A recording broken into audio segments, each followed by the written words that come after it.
The Hitch-Hiker's Guide to the Galaxy by Douglas Adams, starring Peter Jones as the book.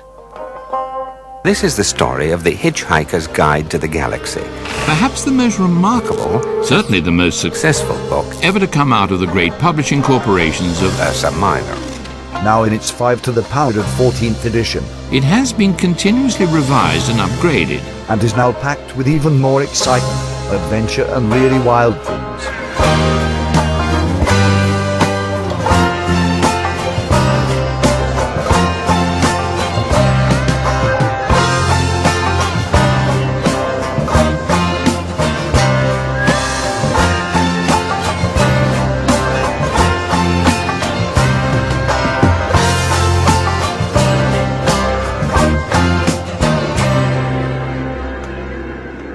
Excitement and adventure and really wild things have been dogging Arthur Dent now for some time. He has, for instance, had his planet demolished to make way for a new hyperspace bypass, and has thereafter been confronted with the disconcerting knowledge that the Earth was in any case not what it appeared, but was in fact a gigantic supercomputer designed to calculate the ultimate question of life, the universe and everything. The answer to which is now known to be 42. Arthur Dent had basically assumed that he was the only native ape-descended Earthman to escape from the Earth, because his only companion, disconcertingly called Ford Prefect, had revealed himself to be a Hitchhiker's Guide researcher from somewhere near Beetlejuice, and not from Guildford after all. He later found and subsequently lost Trillian, once Tricia Macmillan, a rather nicely descended ape person that Arthur once met at a party in Islington, and ultimately discovered that Zaphod Beeblebrox knew of the Earth's impending destruction. A man called Zaphod Beeblebrox is president, but he is in financial collusion with a consortium of high-powered psychiatrists who want him to order the destruction of a planet called Earth because of some sort of experiment. Should he be allowed? Yeah. Now, wait a minute, man. Sit down, Arthur, sit down. Let go of me. Oh, Arthur, you know me. What leave him. The hyper-intelligent, pan-dimensional beings who had been running the Earth were less than pleased when they heard about Zaphod's role in the destruction of the Earth. They began a new plan to get the ultimate question directly from Arthur's brain. The first stage was to encourage Arthur to forget his troubles, which he certainly seems to have done as we join him in the master bathroom aboard the Heart of Gold. Oh, last. Eddie! Eddie! Hey there, monkey in the shower! Water too hot? Too cold? You'd prefer ass's milk, maybe? I've run out of shampoo. Can you ask Lintella to bring some in? Pleased to be of service. You wanted shampoo, Arthur? Gosh, thanks, Lintella. That was quick. Would you like us to scrub your back? Who's us? Well, there are now over 800,000 million Lintilla clones in the Brantisfogan Escort Agency. Good grief. And I thought I'd invite a few of my sisters aboard. Pleased to be of service. This is nice. Who's shaping there is? Wow. Eddie, more hot water. Quick. No problemo, Capitano! Whilst Arthur was content in the arms of Lintilla and her clones, Trillian was less than happy, having been forcibly married to the president of the Algolian chapter of the Galactic Rotary Club. The hyper-intelligent, pan-dimensional beings created white holes in space to suck Arthur Dent and Trillian from the arms of their loved and unloved ones back to the restaurant at the end of the universe. Being slightly honourable hyper-intelligent, pan-dimensional beings, they also sucked Lintilla and her clones to the Algolian chapter of the Galactic Rotary Club, where much consoling was done. The hyper-intelligent, pan-dimensional beings also rescued Ford and Zaphod from the wet weather outside a shack inhabited by the ruler of the universe and his cat, anticipating that the four companions would find it hard to focus on the important issues as judged by the hyper-intelligent, pan-dimensional beings. They altered the brainwaves of Arthur, Ford, Zaphod and Trillian so that they dismissed their recent disagreement as a psychotic episode.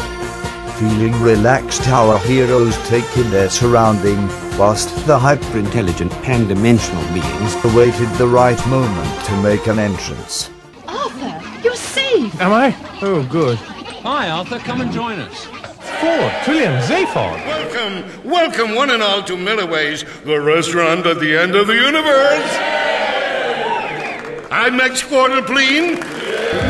Ladies and gentlemen, like to welcome the disciples of the great green arc of seizure. Are you in tonight? Things are also Yes, they are. the other With us, the minor deities from the halls of Asgard. band. Yeah, the end of the universe is very popular. People like to dress up for it. Gives it a sense of occasion. If you could follow me, sir. Hey, everybody's here, you know. Everybody who was anybody. Was? Like everything's been done, you know? Hi, guys. How did you do? Well, you're being well, Zaphod. Who are they all? Hey, there's an old mate of mine, Zaphod, you see? Top Black Desiato. See, the big guy with the platinum suit Oh, on. yeah! Did he ever make it mega big? Wow, bigger than the biggest thing ever.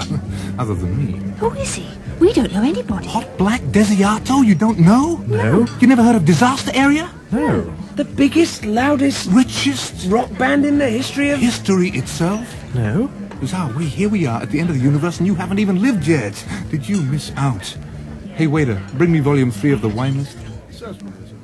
Hey, Hot Black, how are you doing? Great to see you, big boy. How's the noise? You're looking great. Really very, very fat and unwell. Amazing. Yeah. Remember the old days? We used to hang out, right? The Bistro Illegal, remember? The Evil Drone Boozerama?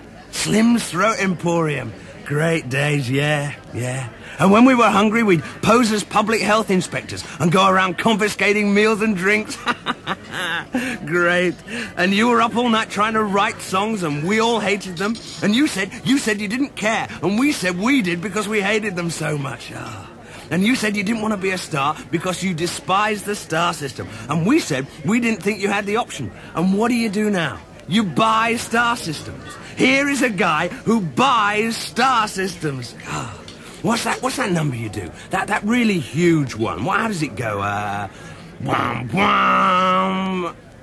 Something. And in the stage act, it ends with this ship crashing right into the sun. And you actually do it. Ship, sun, boom. Wonderful. I mean, forget lasers. You guys are into solar flares and real sunburn.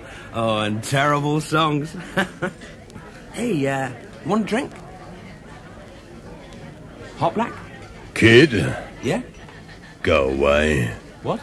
Beat it. And who are you?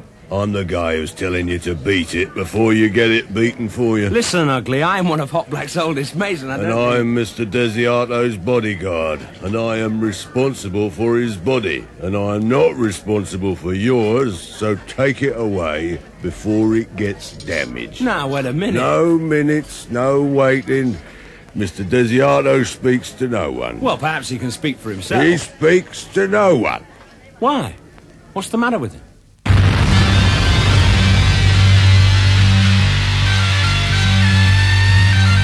The Hitchhiker's Guide to the Galaxy notes that Disaster Area, a plutonium rock band from the Gagrokaka mine zones, is generally held to be not only the loudest rock band in the galaxy, but in fact the loudest noise of any kind at all. Regular concert-goers judge that the best sound balance is usually to be heard from within large concrete bunkers positioned some 37 miles from the stage, whilst the musicians themselves play their instruments by remote control from a heavily insulated spaceship which stays in orbit round the planet, or more frequently, round a completely different planet.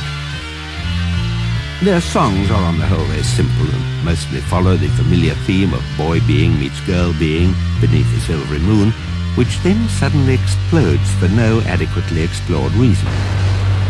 Many worlds have now banned their act altogether, sometimes for artistic reasons, but most commonly because the band's public address system contravenes many local strategic arms limitations treaties. This has not, however, stopped their earnings pushing back the boundaries of pure hypermathematics, and their chief research accountant has recently been appointed Professor of Neo-Mathematics at Maximegalon for both his general and special theories of disaster area tax returns, in which he proves that the whole fabric of the space-time continuum is not merely curved, it is in fact totally bent.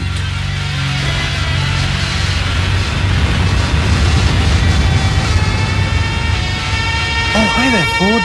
You talked to the big noise boy?